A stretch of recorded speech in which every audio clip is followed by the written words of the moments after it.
आइए देखते हैं 1935 की अधिनियम की आलोचना क्या है। इसको भी हम आप देख लेते हैं। ऊब लग रही है। आज नया साल है, कुछ जश्न उश्न मनाए कि नहीं आप लोग? आप लोगों के लिए एक लाइन है। सूरज की हर किरण, सूरज की हर किरण रोशनी दे आपको, ओस की हर बूंद नमी दे आपको। हम तो कुछ देने के काबिल नहीं, देने वाला हर खुशी दे आपको, देने वाला हर खुशी दे आपको।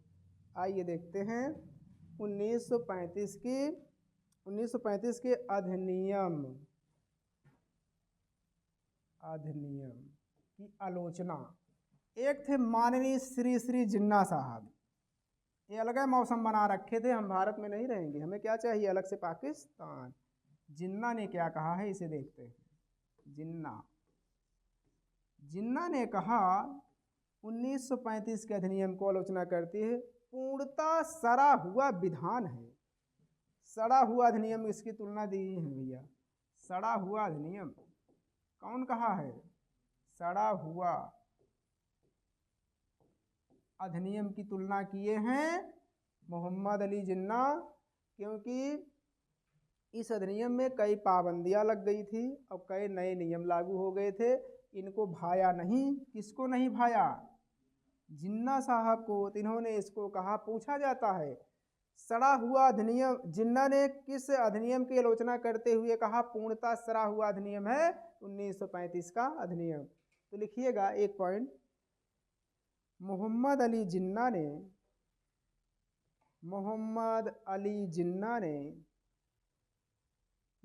जिन्ना ने इस अधिनियम को पूर्णतः सड़ा हुआ अधिनियम कहा है। पूर्णतः सड़ा हुआ अधिनियम कहा है। पूर्णतः सड़ा हुआ अधिनियम कहा है। ठीक भैया, आइए देखते हैं आगे। एक थे हमारे देश के मदन मोहन मालवीय। कौन है? मदन मोहन मालवीय साहब।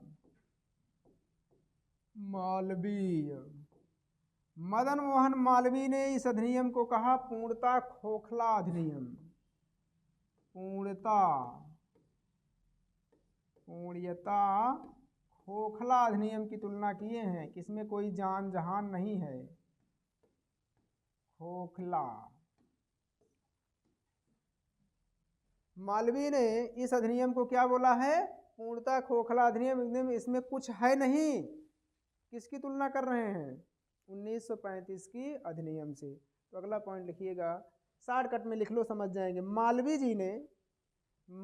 जी ने पूर्णतः खोखला अधिनियम कहा था।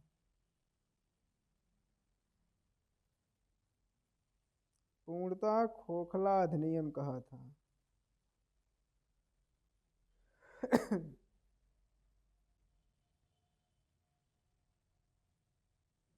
ठीक, आइए आगे चलते हैं। एक हैं सी राजगोपालाचारी। आइए देखते हैं सी राजगोपालाचारी। सी राजगोपालाचारी।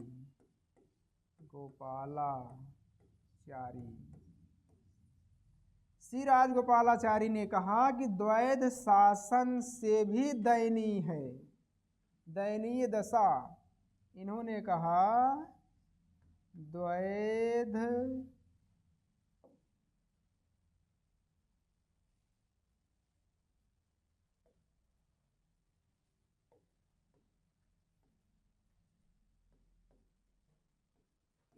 द्वैध शासन से भी दयनीय बताया है।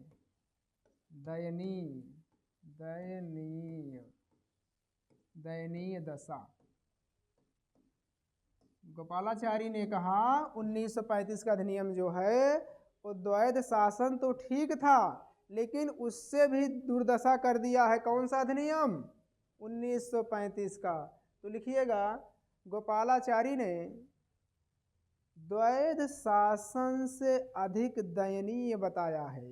गोपालाचारी ने द्वैध शासन से अधिक दयनीय बताया है।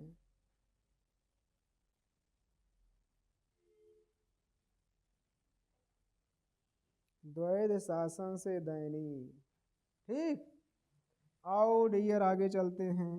अब चलते हैं माननीय श्री श्री।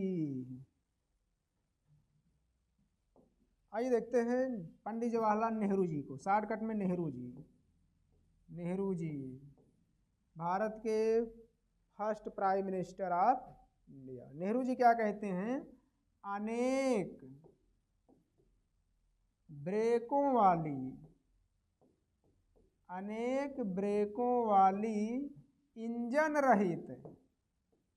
इंजन रहित कार है। कार, ये कहने का मतलब एक ऐसी कार है जिसमें इंजन भी नहीं है और ब्रेक भी नहीं है, अन्य नहीं ब्रेक है, अनेक ब्रेकों वाली एक ऐसी कार जिसमें इंजन तो है नहीं, इंजन ना होते ऊपर से अनेक ब्रेक भी लगे हैं। यानी इतने इसमें नियम कानून बने हैं जो थोड़ी देर चलने के बाद फिर क्या होता है? रुक जाता है। बात समझ में आ रही नहीं? देखिए, अनेक ब्रेकों वाली, यहाँ वाली नहीं लिखे हम, अनेक ब्रेकों वाली इंजन रहित। ब्रेक तो बहुत है लेकिन इंजन नहीं है। कहने का मतलब ये नियम में इतने प्रावधान हैं जो थोड़ी देर चलने के बाद तुरंत रुक जाती है। इसलिए ये नियम हमारे दृष्टि से योग्य नहीं है। कौन कह रहा है? माननीय श्री श्री नेहरू जी। लिखिएगा, नेहरू जी ने अनेक ब्रेकों वाली इंजन रहित कार बताया है। नेहरू जी ने अनेक ब्रेकों वाली इंजन रहित कार बताया है। इंजन रहित कार,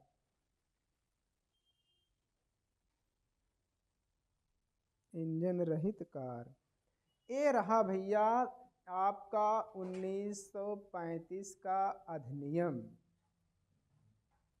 आज आपका 1935 का अधिनियम क्या हुआ? समाप्त हुआ। और पढ़ेंगे? जैसा कहो। और चलें कि आप चलेंगे? अब उब गए होंगे ना?